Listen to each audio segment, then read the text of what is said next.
si todo es un sueño, ojalá que el que sueña, sueñe como las aves, sin los pies en el suelo, prendido en la cola del aire.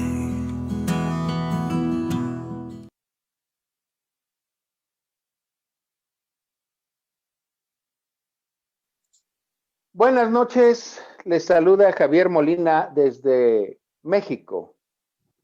Está, como siempre, cada viernes desde que inauguramos este programa, este es nuestro tercer programa, nuestro compañero uruguayo Rubén, al cual le mando un caluroso saludo, Rubén Suárez, y esperamos que de un momento a otro nuestra compañera Patricia Barba haga lo propio.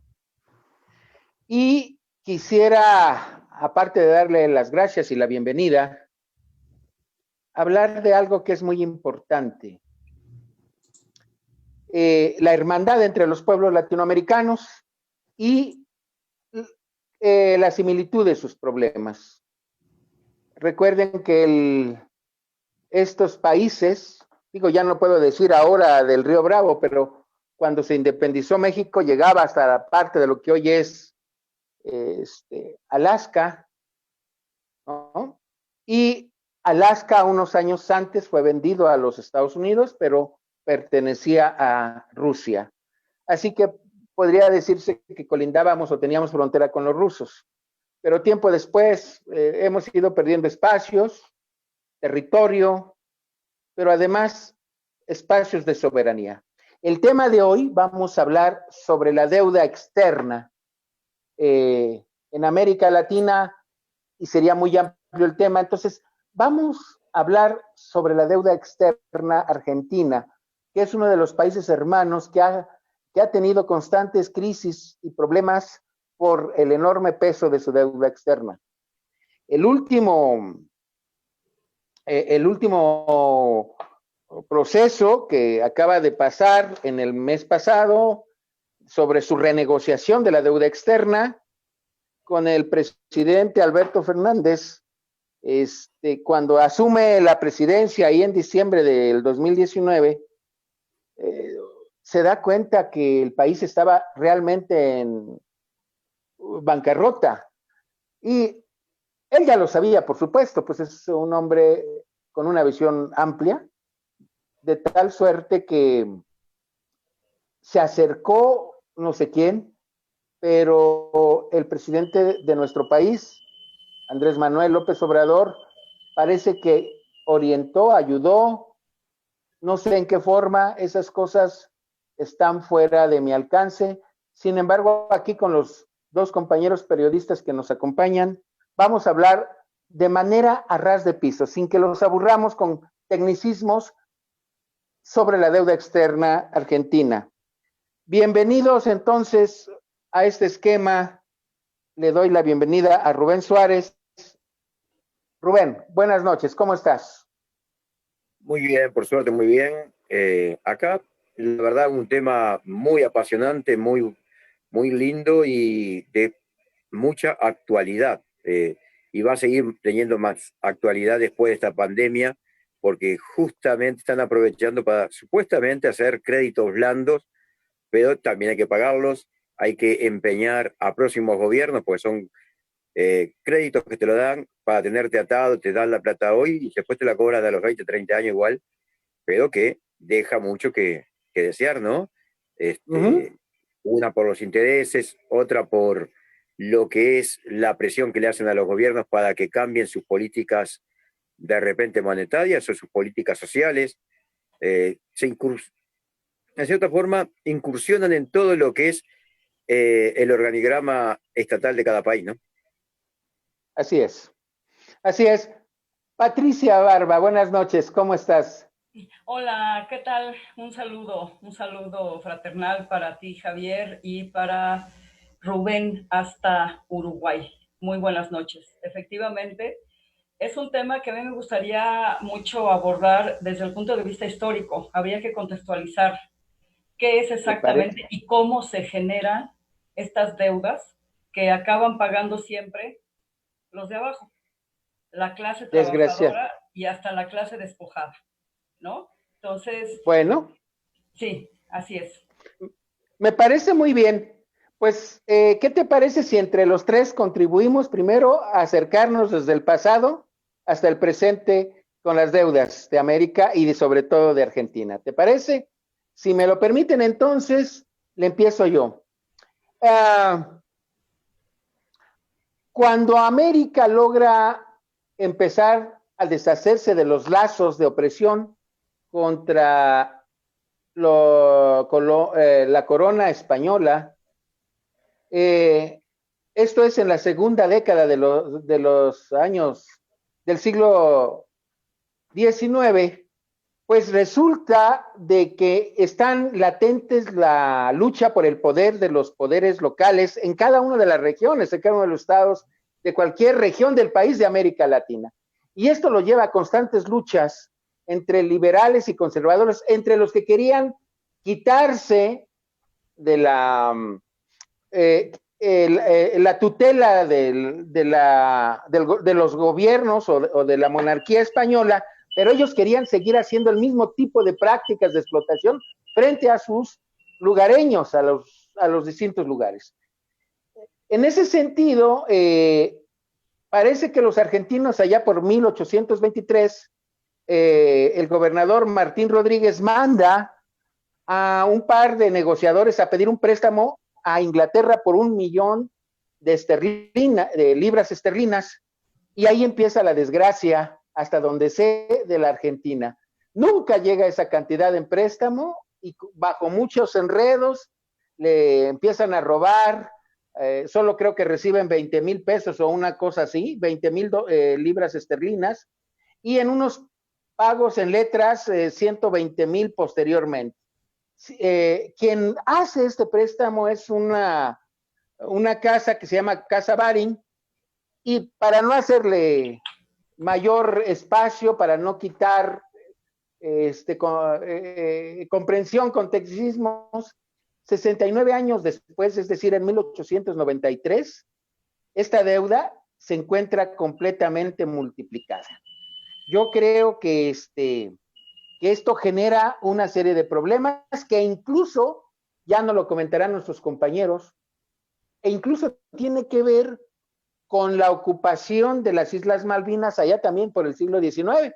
En fin, esa es mi opinión. ¿Qué más nos puedes agregar, Pati? Sí, mira, algo que es muy característico.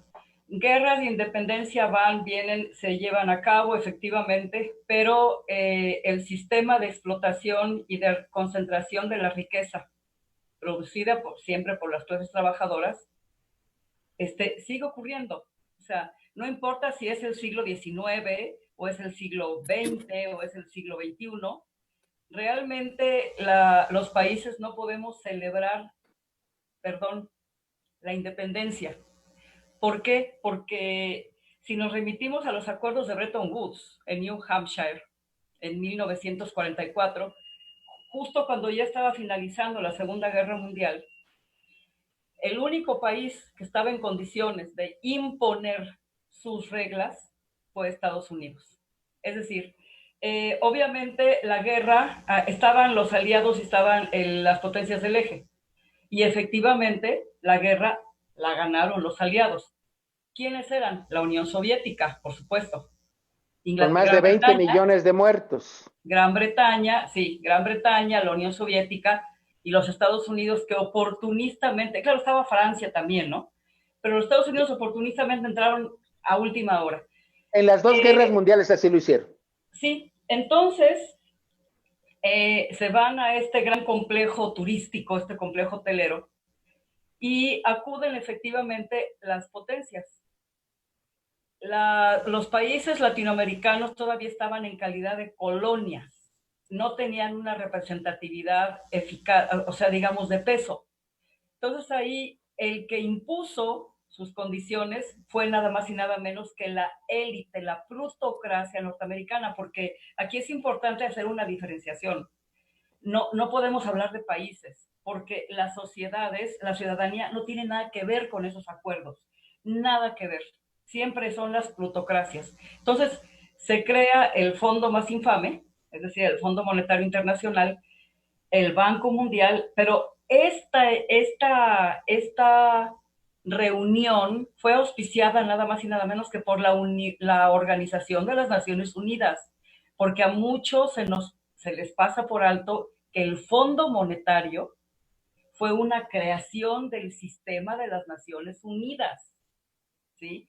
Entonces, eso nos explica por qué las Naciones Unidas nunca de los nunca se han opuesto a las sanciones, a las medidas unilaterales impuestas por Washington. Cuando digo Washington, estoy hablando de la plutocracia. El Sí, Fondo claro. Monetario tiene su sede en Washington. O sea, nada de esto es casual. ¿Cómo se adquieren las deudas? Las deudas se adquieren porque esas élites que ponen en el poder político, ¿sí? Ponen en el poder político a sus alfiles, ¿sí?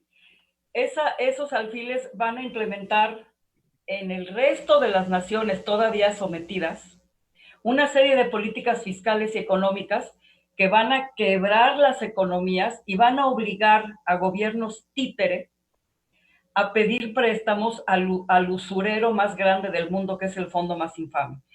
Esto no sé si se sepa que el famoso consenso de Washington, está conformado justamente por el Fondo Monetario Internacional, el Banco Mundial y la Reserva Federal, que de federal no tiene nada, no es pública, es un banco privado, un megabanco, ¿no? Entonces, implementan estas políticas fiscales que tienden a ahorcar literalmente las economías de todos los países de América Latina, así lo han hecho. Y entonces piden prestado. Además, otra cosa bien importante, porque presumen de que combaten la corrupción, de que condenan la corrupción, pero aquí es muy importante aclarar muy bien que ha sido la plutocracia gringa, el poder político gringo, llámese Obama, llámese Trump, llámese Bush, quien tú me digas, Clinton, el que sea, Javier, el que sea. Eso no tiene nada que ver. Las políticas que imponen siempre van a ser las mismas porque responden al mismo interés. Y entonces van a poner a corruptos. No hay que olvidarnos, Javier, que fue el gobierno norteamericano el que apoyó el fraude en México de 2006. Entonces, estoy haciendo una contextualización a nivel latinoamericano. Al fin y al cabo, este programa es La Voz de la Patria Grande, ¿no? Y vamos a ir a la deuda argentina. Vamos a ir a la deuda argentina. Que si tú recuerdas, en la presidencia de Néstor Kirchner, se canceló la deuda que había con el fondo más infame. ¿Qué pasa después? Debido a qué barbaridad, una manipulación de la población argentina, fíjate nada más, se le voltean a Cristina Fernández, que le dio continuidad a ese rescate impresionante que llevó a cabo Néstor Kirchner de una Argentina que estaba completamente quebrada, después de que Carlos Saúl Menem la quebró, la entregó a todos los intereses transnacionales, etcétera, ¿no? Un fiel discípulo de Friedman. La población argentina decide, fíjate nada más, votar Doloroso eso que vas a comentar. Doloroso. por Mauricio Macri. ¿Qué hizo Mauricio Macri? Dejó una deuda de 60 y pico mil millones de dólares. Fíjate nada más. ¿Qué acaba de ocurrir ahorita con el apoyo del presidente mexicano y otros entes, otras entidades? Que el gobierno argentino se va a ahorrar 37 y pico millones de dólares. Pero vámonos a la raíz del asunto, Javier. ¿Qué tan legítimas son estas deudas? ¿Por qué hay que pagarlas cuando ha sido producto de la corrupción, de la imposición de un sistema, en este caso neoliberal? Antes fue un capitalismo descarnado, después fue un neoliberalismo terrible, que como dice el presidente López Obrador, es sinónimo de corrupción, de saqueo, de expoliación. ¿Qué tan legítimas son estas deudas, Javier? Después vamos a seguir y voy a mencionar este documento maravilloso que se le atribuye a un indígena, el jefe Guaycaipuro, Catemoc, Cuauhtémoc, que no se sabe si realmente fue este indígena, pero es un documento maravilloso que te está diciendo en pocas palabras que la deuda con América Latina es de allá, o sea, es de para Europa, de acá. las potencias, para acá, ¿sí? Sí, hasta ahí la dejo por ahorita y ya después continuamos, ¿no? Claro. Sí, bueno, creo que se salió de pantalla, ya no veo aquí a Rubén Suárez. Sí, qué Es, barbaridad. Qué factura este, pesado. seguía él, pero en cuanto regrese le damos la palabra. Bien, ahora hay un problema grave, doloroso, molesto. Fíjate que es difícil seguirle la huella a la historia de cada país latinoamericano, conocerlo, saborearlo, y lo peor de todo es que terminas deprimido. Yo ahorita en este momento, deja de decirte que estoy deprimido porque hace un par de horas para preparar el programa me puse a echar una leída y realmente es doloroso como cuando ha habido presidentes que destinan los recursos económicos para las clases bajas son derrocados. Así le pasó a Juan Domingo Perón en 1955, ¿no? Y uno se pone a pensar con un presidente que hasta ese momento, yo no sé, no soy un especialista en la historia del pueblo argentino, pero el único que hasta entonces había hecho proyectos para apoyar a las clases bajas, en alianza con sindicatos, etcétera, les empiezan a dar apoyos, ya no como antes, cuando se inicia la deuda, es para apoyar a los de arriba, a los que tenían empresas agroindustriales. O sea, pertenecían al campo, como muchos sabemos, y a los que no lo saben se los comunicamos. Argentina, su principal industria agropecuaria es la venta de carne.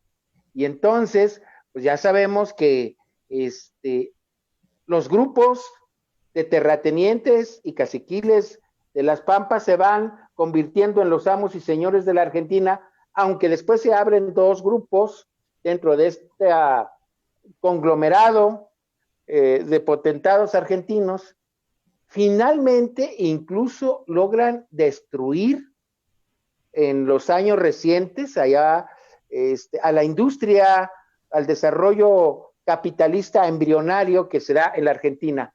Entonces, ese es un detalle que no alcanzo a entender exactamente, pero lo que sí es muy molesto cuando uno lee historia es que uno tiene que ser un hombre que sabe de muchas cosas y lo más importante, un candidato debe saber de economía, porque yo no sé quién es el gallo que quiere ser presidente de un país completamente endeudado o destrozado económicamente.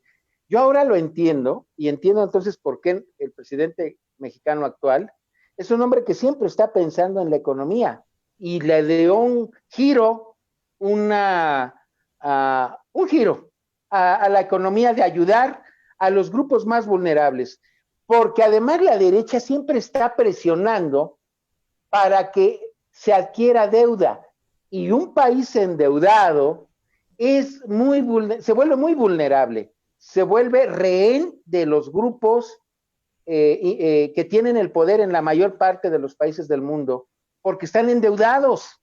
O sea, no es que haya un poder de otro tipo, sino que simple y sencillamente su economía hace tiempo que está en sus manos y que le dicen en dónde la debe invertir, cómo la debe invertir y hasta los salarios que debe dar.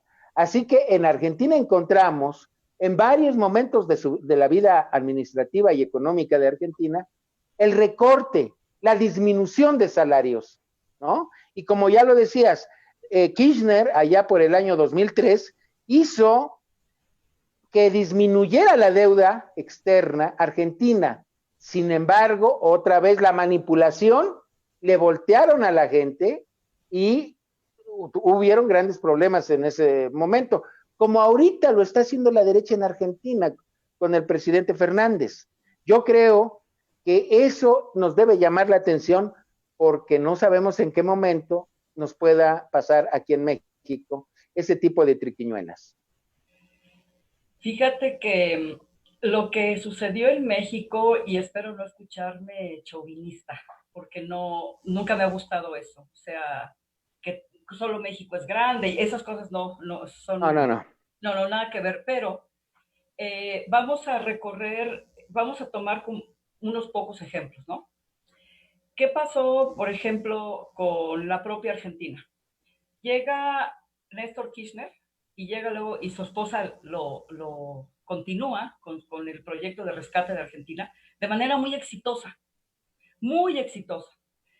Se reivindican los derechos de los trabajadores de una manera notable, notable.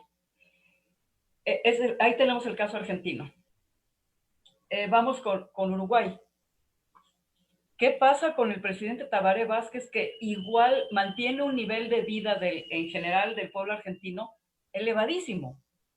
También los derechos de los trabajadores son súper respetados, los sindicatos, es decir, los logros de gobiernos de izquierda, como fueron el argentino, aunque no importa que Néstor Kirchner y Cristina se hayan declarado nunca socialistas, eso no importa. Aquí lo importante es qué cosa hicieron para beneficiar a una clase que estaba totalmente deprimida, explotada, una cosa terrible, ¿no? Nos vamos más recientemente con Bolivia. ¡Qué barbaridad! Bolivia, el presidente, legítimo todavía, porque fue derrocado Así de la es. manera más vil y más ilegítima, etcétera. El presidente todavía de Bolivia, que es Evo Morales, mantuvo ese país con el crecimiento más alto en todo el continente en un tiempo en que las demás economías estaban muy mal, estaban decreciendo. ¿Qué pasó? ¿Qué sucede? Que hay, a la par que estos gobiernos rescatan y transforman clase pobre a clase media, no politizan, ¿sí? Entonces son presa fácil de la manipulación mediática, porque no hay que olvidar que los medios pertenecen a consorcios, que los mismos dueños de los medios son las grandes petroleras, las grandes transnacionales, son los dueños de los medios. Entonces, ¿qué Así hacen es. ellos?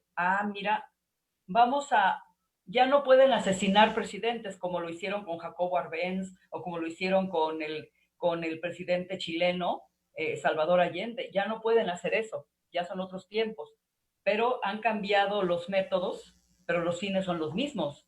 Entonces, matan la imagen y luego judicializan, como lo hicieron con Lula da Silva y después lo hicieron con Dilma, ¿no?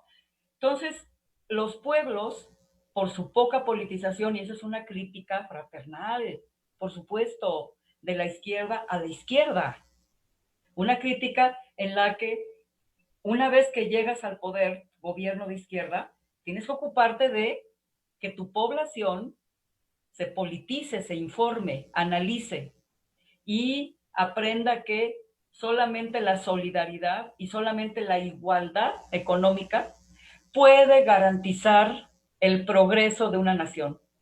Solamente esa. Porque cuando tú te quedas con lo aspiracional, ay, ahora soy clase media, ahora quiero ser rica, ahora quiero tener tantos carros, ahora quiero vivir en tal colonia. Ese tipo de cosas de antivalores que le instilan a uno mediante los medios también, lo aspiracional, hace que la gente sea fácil presa de estas campañas mediáticas en las que te dicen, no, pero es que mira, es que este gobierno no te está permitiendo, no te está reconociendo tus propios métodos, la meritocracia, ¿no? Claro, Entonces, claro. se fomenta el individualismo, se trata de borrar la solidaridad y el sentido común de decir, me interesa que mi vecino esté igualmente bien que yo, porque solamente así podemos garantizar la solidez económica de mi país y que no caiga presa de estos usura internacional. Y eso fue lo que sucede. Entonces, en esas democracias, entre comillas, electorales, aquí, eso es todo un tema también, ¿eh? Sí, sí, sí. ¿Quién llega al poder político? ¿Tú crees, Javier, que de veras llega la gente que va a cuidar los intereses de la gente, aunque sean votados por la gente? No, No. no, por supuesto. No. Después de un lavado de cerebro bárbaro, de pueblos despolitizados, totalmente despolitizados, llegan agentes del consenso de Washington, como es Mauricio Macri, como es el que llegó ahora a Uruguay. O sea, este señor de la calle, el señor de la calle. Entonces, aquí, o sea, esta es una cuestión que de verdad se analiza a fondo. ¿Por qué? Porque los que contraen deuda son los agentes puestos en el poder político precisamente para eso, para garantizar el statu quo. Sí, que me sigan pidiendo prestado, ¿eh? Y yo hago una comparación así muy gráfica, muy básica, pero de verdad muy representativa. Haz de cuenta que tú vas en la calle y llegan y a punta de pistola te despojan de tu dinero. Y después de que te despojaron de tu dinero, te dice el que te despojó: como ya estás pobre, te presto, pero te voy a prestar tu propio dinero que te acabo de robar con intereses. Eso es, en suma, la usura internacional, la banca internacional, Javier. Completamente de acuerdo contigo. Es horrible. Es horrible porque yo, revisando la historia de Argentina y de otros pueblos, veo cómo, por ejemplo, cuando llega Rafael Videla al poder allá en 1973, si no, o Sí, 75. la Junta Militar Argentina. Así es. Y pone a un tipo encargado de la economía vinculado a los bancos ingleses. Pues sí. Y entonces quintuplica la deuda. Y además toda esa deuda se va a los sectores pudientes. Y la deuda privada se la endosan al pueblo y la hacen pública. Como aquí le hacen su Fobraproa, como aquí no lo hicieron los priistas a final del siglo pasado y del presente, porque es una deuda que estamos pagando. Sí. No, cada mexicano que nace, cada mexicana que nace, pues ya está debiendo sin que la sepa, sin que nada, pues.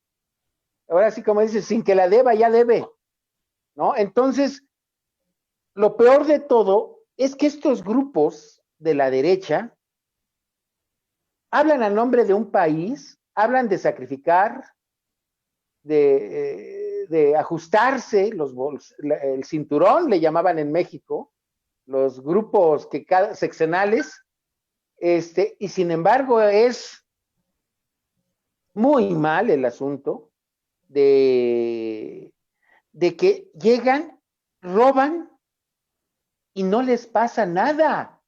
No hay juicio que los alcance. Asesinan, implementan represiones contra los pueblos que se rebelan contra eso, como pasó en la Argentina, ¿no? Y digo, lo vemos no solo en la Junta Militar, lo vemos con este cuate que a mí me caía muy mal, ¿no? Este presidente que siguió después de la Rúa, ¿cómo se llama? Bueno, Menem. Carlos Saúl Menem, que fue el que quebró a Argentina. Claro, y entonces... Carlos Saúl Menem, sí. Y entonces uno le da coraje porque los hombres y las mujeres, la población con dignidad, genera reacciones de protesta para luchar contra estas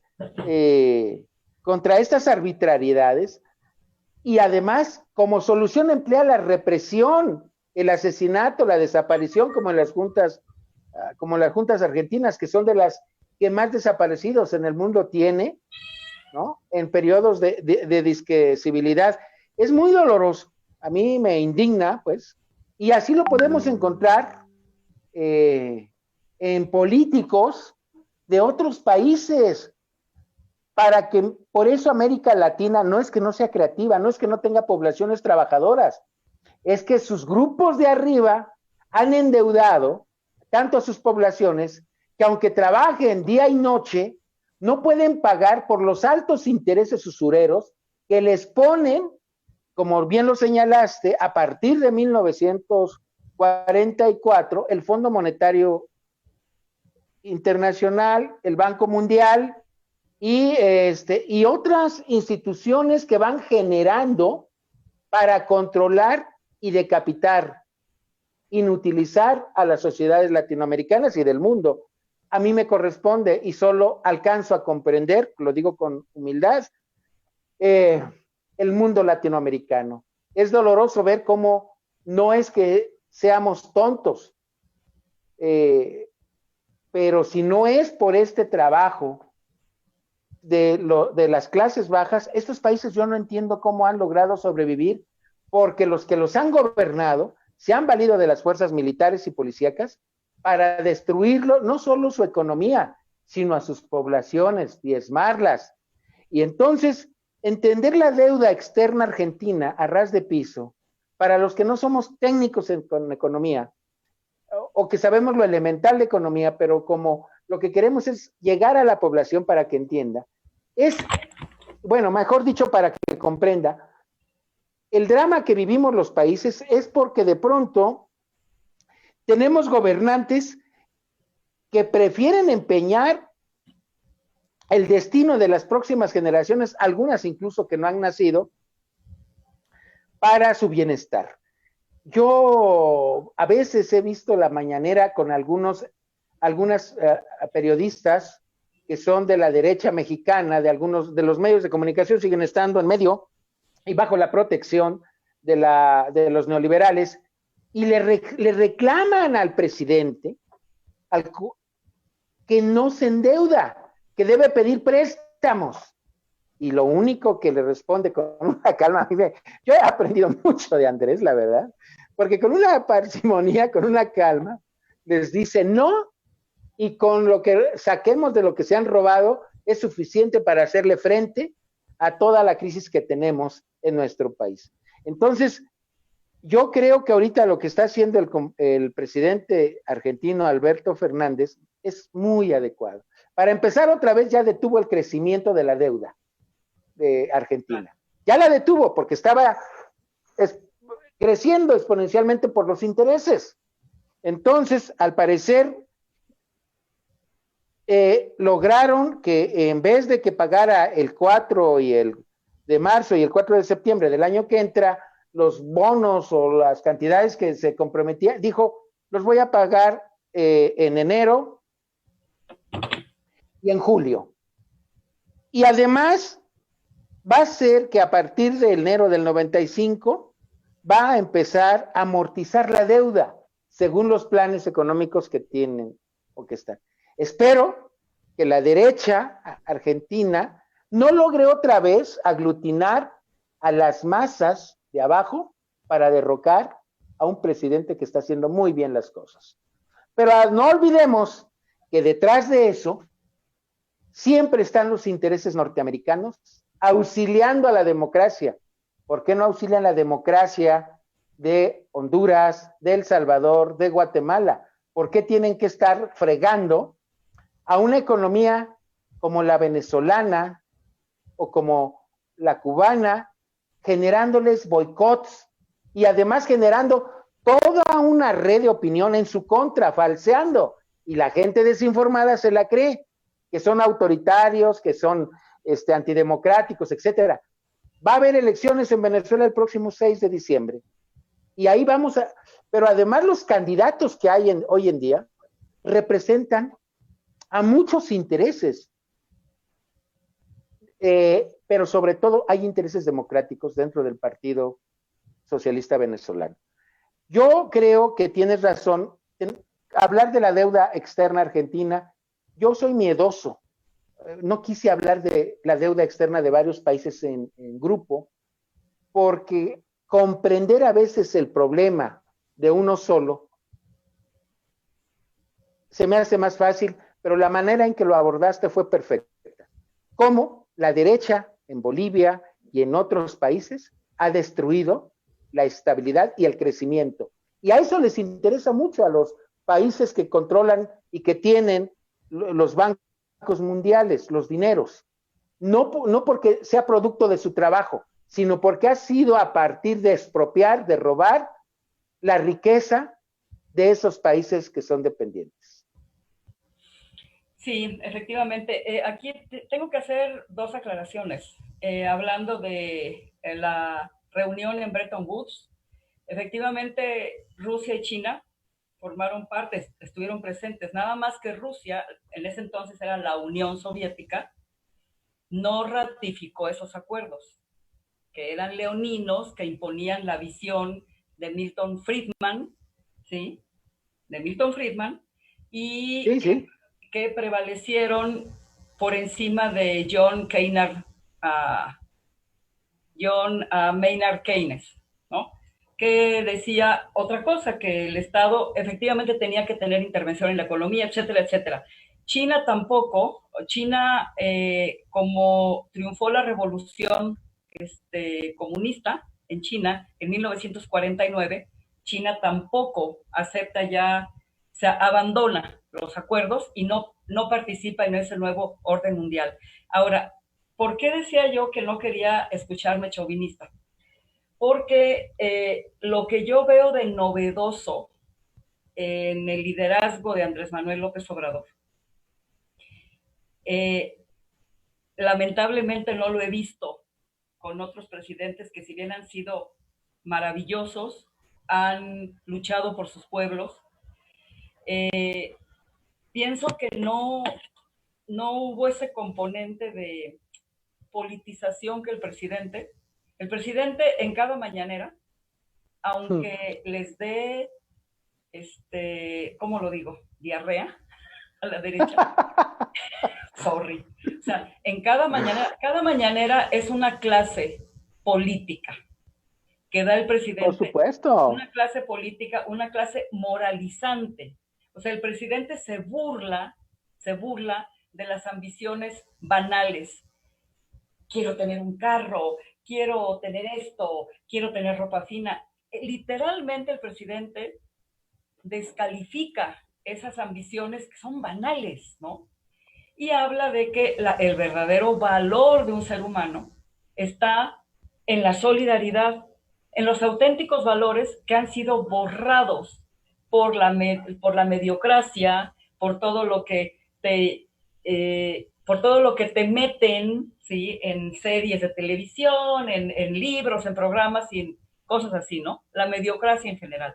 Entonces, lo que él está haciendo es que la gente entienda que se debe condenar cualquier acto de corrupción, que sea independientemente de que con esta consulta los ciudadanos logremos que la Suprema Corte, que sigue estando plagada de mucha corrupción, que la Suprema Corte finalmente juzgue como constitucional. Ahí es una cuestión que todavía no entiendo, pero bueno, no voy a desviarme.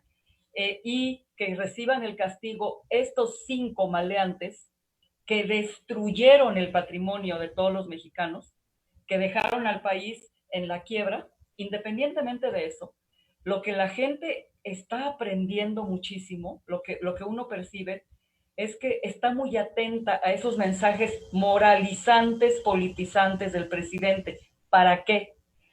Para que, fíjate que se está blindando para que la gente lo tenga en la cabeza. Ay, quiero ser rico. Ay, porque solamente siendo rico voy a ser respetable y respetado. Cuando una población no tiene esos antivalores aquí, esas aspiraciones banales, que son producto del capitalismo. Claro, son producto del consumismo, solamente valgo porque tengo y si no tengo no valgo nada. Ahí está la raíz de todo. Esa gente ya no la vas a dormir con una campaña mediática que te diga, pero es que aquí no te reconocen, aquí no puedes tener 5 casas, aquí no puedes tener, porque ya la gente va a empezar a condenar todo eso, a no gustarle, ¿no? porque ya se está ensalzando otro tipo de valores, que cuando tú eres realmente valioso, no importa que estés lleno de dinero. Es más, el dinero no te da respetabilidad. Muchas veces es todo lo contrario, la pierdes, porque conviertes al dinero en el eje de tu vida, en el Dios, en la deidad a la que le rindes culto y ante la cual eres capaz de sacrificar y matar y cometer cuanta barbaridad, cuanto crimen sea necesario para tener lo que te dicen que te va a hacer respetable. Ahí está el medio del asunto. Por eso, cuando yo escucho al presidente dar esos mensajes, no sabes cómo me congratulo, porque se está blindando. No es nada más una cuestión política, de política tradicional. Él va hasta el fondo, hasta la raíz de el problema, de manera que la población ya no caiga presa de campañas engañosas como las que la hicieron votar por un cabeza de alcornoque llamado Vicente Fox, ¿sí? O sea, con toda esta verborrea, con toda esta... No, no, no, el presidente está como enseñándonos a irnos al fondo, a analizar con mucho cuidado lo que nos dicen, por qué nos los dicen, quién nos los dice. Y entonces, de una manera muy fina, muy tranquila, muy ecuánime, prácticamente los desmantela, los deja al desnudo, los deja listos para que la población los condene.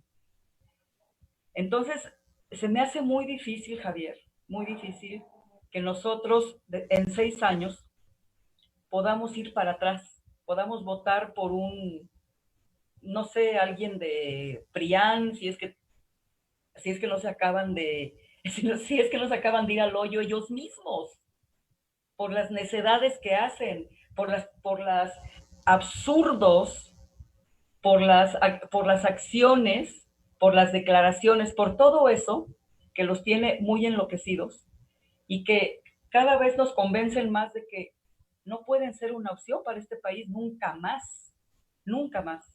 Entonces, espero no haberme escuchado chauvinista. Yo no, créeme que no tiendo al fanatismo, no tiendo a la veneración de figuras, pero simplemente estoy reconociendo, estoy analizando esos discursos del presidente.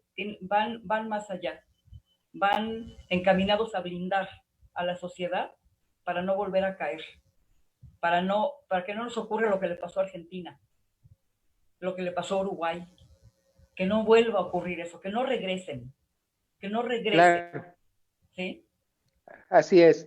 Mira, Pati, ¿qué razón tienes? Porque los que estudian economía saben, y por eso, para entender, digamos, economía a ras de piso, lo primero que se enseña es que tienen dinero y recursos aquellos que lo incrementan porque tienen bajo su posibilidad de tener los medios de producción.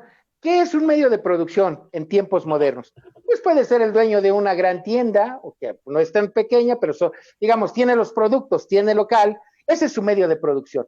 El trabajador lo único que hace es que circula, acomoda, trabaja, produce, vende, cobra, eso, y se apropia del trabajo, porque no le paga justamente, se apropia de una gran cantidad de la ganancia que hizo cada trabajador. A eso, ese es el origen de la riqueza que tienen las personas que son millonarias, es porque se las han robado, se las han extraído a otros, de las diversas formas, digamos, en la economía de manera sencilla, para que lo entendamos.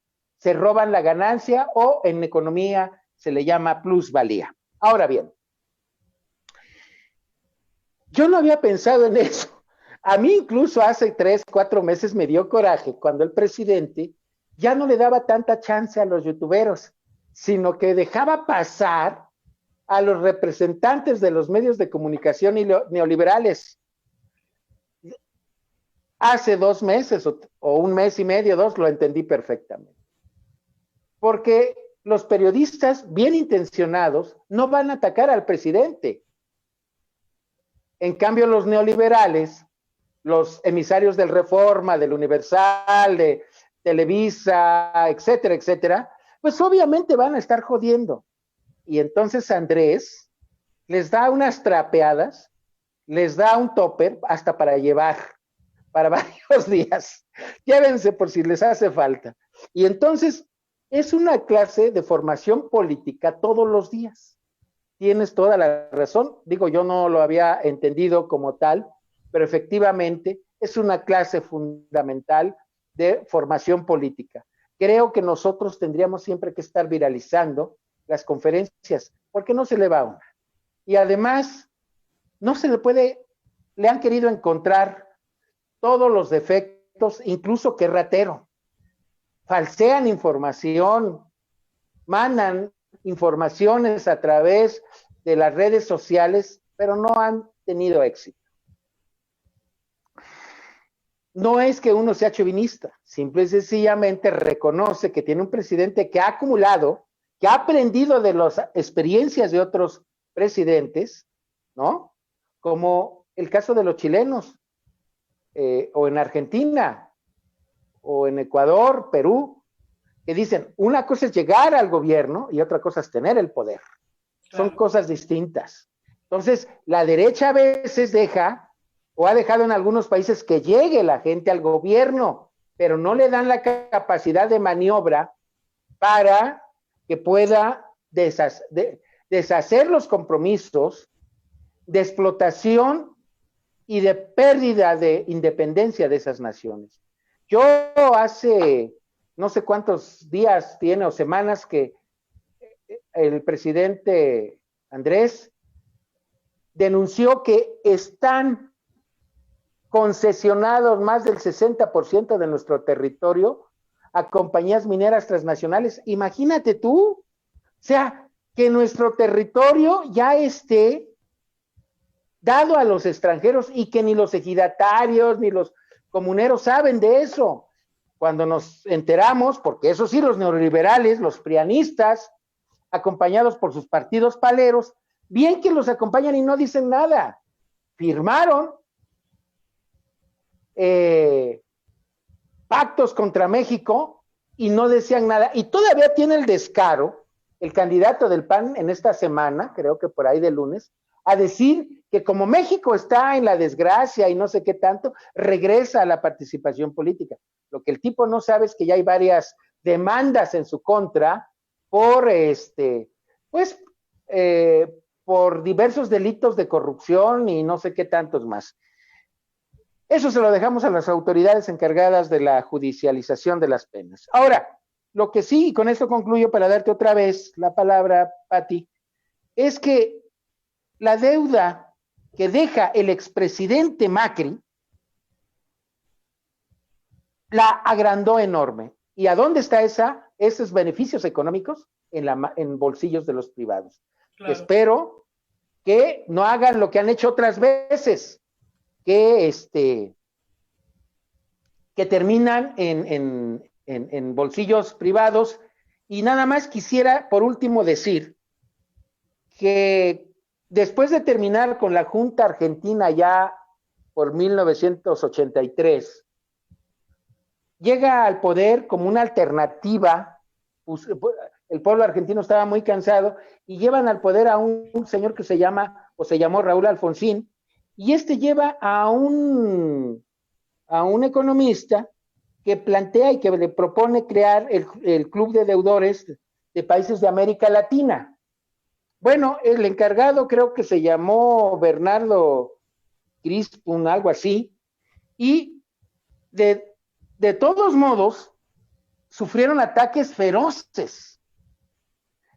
Yo creo, y con esto concluyo, por todas las falsedades que hacen contra los presidentes que son progresistas, que están queriendo limpiar y que están queriendo llevar a buen puerto a sus naciones, es que el presidente Alberto Fernández es un hombre que está haciendo bien las cosas en Argentina, y desde ahí nuestra admiración y respeto por ese señor que, a pesar de los pesares, hasta ahorita está haciendo bien las cosas, desde mi punto de vista. A distancia, no vivo en la Argentina, pero sí alcanzo a leer muchas cosas que está pasando. ¿Tú qué piensas, Pati? Referente a Alberto Fernández, yo ahí veo la huella de Cristina. O sea, Cristina Fernández era la mejor opción. Lo que pasa es que la campaña en su contra ya estaban empezando a judicializar su caso, a acusarla de varios delitos de corrupción totalmente insostenibles, pero ahí tienes al Grupo Clarín, que es, digamos, el símil de Globovisión en Venezuela, el símil de Televisa aquí, aunque aquí ya está de capa caída por el fenómeno López Obrador, es otra cosa, pero ahí yo veo la huella de Cristina Fernández, ¿no? Cristina Fernández está más cargada a la izquierda que el propio Alberto Fernández, pero ella fue tan hábil, ella fue tan de una estatura tan elevada como estadista, que ella dijo, me hago a un lado, hago una alianza con un hombre de centro izquierda, ¿sí? Y llegamos como fórmula a la presidencia. Ella no habría llegado porque, repito, todavía al pueblo argentino le falta mucha politización. Eso sí es una cuestión que dejaron de lado, que no alcanzaron a esas escuelas de politización que aquí en México definitivamente urge que le den apoyo a lo que ya el presidente está haciendo. Pero regresando al caso argentino, mi opinión es que estoy viendo ahí la huella de Cristina Fernández. Y gracias a su visión, a su gran inteligencia, a su interés por rescatar otra vez a su país de esa crisis horrenda en la que hundió Macri a la Argentina. Una cosa terrible. Ahora, regresando a Andrés Manuel López Obrador, yo aquí diría, por ejemplo, que el presidente ha tenido que tragar muchos sapos. O sea, el presidente, sí. Yo tengo claro que el presidente tiene como misión absoluta erradicar la corrupción. De eso no tengo duda, pero tiene que tragar sapos. Acaba de tragarse uno grandísimo y se lo tragó desde que era jefe de gobierno de la Ciudad de México, con Carlos Slim. Carlos Slim es un tipo que se ha beneficiado de la corrupción. Uno de los primeros beneficiarios de Carlos Salinas de Gortari. Así Carlos es. Slim, si le regaló Telmex nada más. Carlos Slim, si tuviera decencia, regresaría Teléfonos de México, porque legítimamente no le pertenece esa empresa. Esa empresa es de la posesión del pueblo mexicano. Y Carlos Slim es dueño de esa empresa por las vías más corruptas que te puedas imaginar. Todos los manejos de un depredador, de un agente del consenso de Washington que se llama Carlos Salinas de Gortari. Y los escogen, ¿eh? Carlos Salinas de Gortari se fue a la Universidad de Harvard, a la Escuela de Gobierno, Administración y Gobierno John F. Kennedy, y lo doctoraron para regresar a México en 1982 y ser presidenciable, ya con De la Madrid. De la Madrid lo pone en la Secretaría de Programación y Presupuesto, presidenciable. Ya tenían todo cocinado, ¿eh? Ya tenían todo perfectamente cocinado, porque él venía con las instrucciones del consenso de Washington. Así es. Se comete ese fraude horrendo, porque no ganó, e implementa toda la receta del consenso de Washington. ¿Y qué empieza a hacer? A llegarse darles a sus cuates empresas que son públicas y las privatiza. Y Teléfonos de México se lo da a Carlos Slim. Así que Carlos Slim no es, a diferencia de Claudio X González, es muy astuto. Pero yo no soy fan de ese señor. O sea, ese señor no es un gran empresario. No, es un oportunista de las relaciones políticas. hizo su fortuna al amparo del poder público, algo que el presidente López Obrador lo denuncia un día sí y otro también, pero tiene que tragar sapos el presidente. ¿Por qué? Porque el daño que hicieron a la hacienda pública es tan monumental que no se puede dar el lujo de prescindir del empresariado. Y Carlos Slim cayó parado con los neoliberales y está cayendo parado con un presidente antineoliberal. Fíjate lo que son las cosas. Si tú me preguntas, cuando escuché al presidente lanzar flores a Slim, se me torció el hígado. Se me torció el hígado. Sí, cómo no. Discrepo con el presidente, pero entiendo su postura. Discrepo, ¿eh? No estoy de acuerdo. Sí, yo también, pero no podemos. Digo, ya bastantes ataques tiene de la derecha para hacerlo. Pati, como siempre, el principal enemigo de una charla tan agradable es el tiempo. ¿Qué crees? Sin embargo, no me quisiera ir sin pedirte tu comentario, porque mañana tenemos el programa de Otras Voces, igual, con la misma visión de encontrar otra visión de la gente que está a ras de piso. Sin embargo, me he movido en estos días y no sé si vaya yo a tener la presencia mañana de Muñoz Ledo, de Citlali, o de alguno de estos chicos, de Omar, o de algunos de los que estuvieron, o padres de familia de los de normalistas de Ayotzinapa, porque mañana se cumplen 6 años que empezó la tragedia de la desaparición de esos muchachos, que esperemos que estén bien, y si no, siempre los llevaremos porque son nuestros niños héroes actuales, son nuestros jóvenes, son los que están defendiendo la patria mexicana. Y que además quiero hacer externa mi opinión de que lo que sucedió con ellos no le sucedió a los normalistas de Ayotzinapa, le sucedió a nuestro país, porque su desaparición o su ataque hacia ellos no fue contra los normalistas, fue una muestra de lo que sufre la sociedad mexicana. Claro, los medios de comunicación, como bien lo señalaste, se encargan de generar una visión que adormezca la conciencia. Entonces, no sé de qué vaya a tratar mañana, de acuerdo con los compañeros que nos hagan el favor de estar con nosotros, pero de todos modos no quisiera despedir el programa de La Voz de la Patria Grande sin tu comentario, Pati.